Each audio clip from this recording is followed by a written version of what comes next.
in 2024, emissions from our sector, so from the commodities I'm covering on this slide, which is the bulks, the precious and the base, grew by 2.5% year on year. And that was really reflective of what happened to emissions at the more global cross-sector level.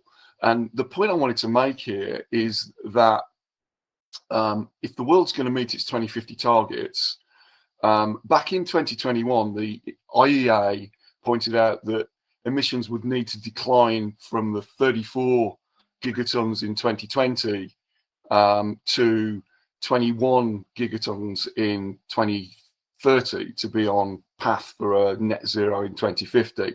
And the point I'm trying to make here is that thus far, emissions globally in our sector and more widely have gone in the other direction and are now globally at 37 gigatons. So there's no reason to think that a 40% decline in the next 5 years is going to be feasible. And we're still seeing growth in emissions from coal, albeit not from our sector, but we still have some way to go, to say the least, in order to get back onto some kind of pathway towards net zero.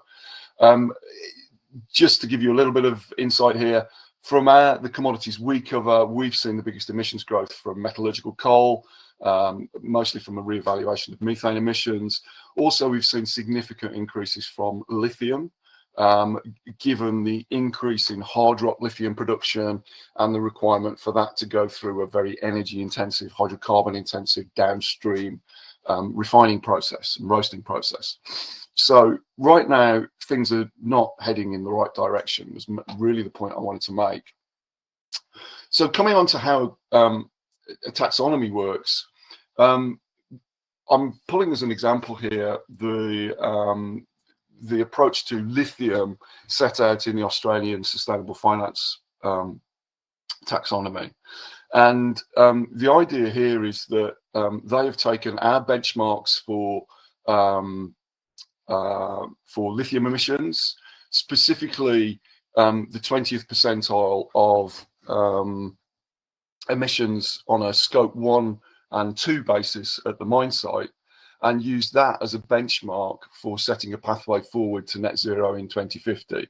So if we look at the 2025 threshold that they've set in the taxonomy for emissions intensity at around 1.1 tons of CO2 equivalent per ton of lithium carbonate equivalent, you can see that it does indeed sit around the 20th percentile. And I've for the sake of interest, highlighted the Australian hard rock, or the larger Australian hard rock producers on the lithium intensity curve here. The interesting thing is that what they've done is they've then mapped a pathway forward based on SBTI and the CSIRO's pathway towards net zero in 2050.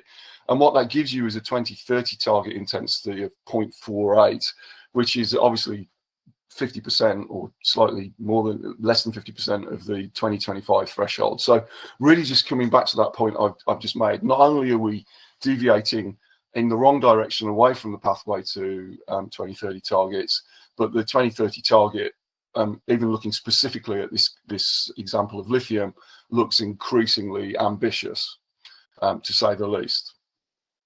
So one of the questions that arises here is that it's all very well for taxonomies to set targets based on good benchmarks, which we've provided, but whether those can actually be met or not is obviously going to be a completely different matter. And I think this is one of the areas of tension in the whole taxonomy world.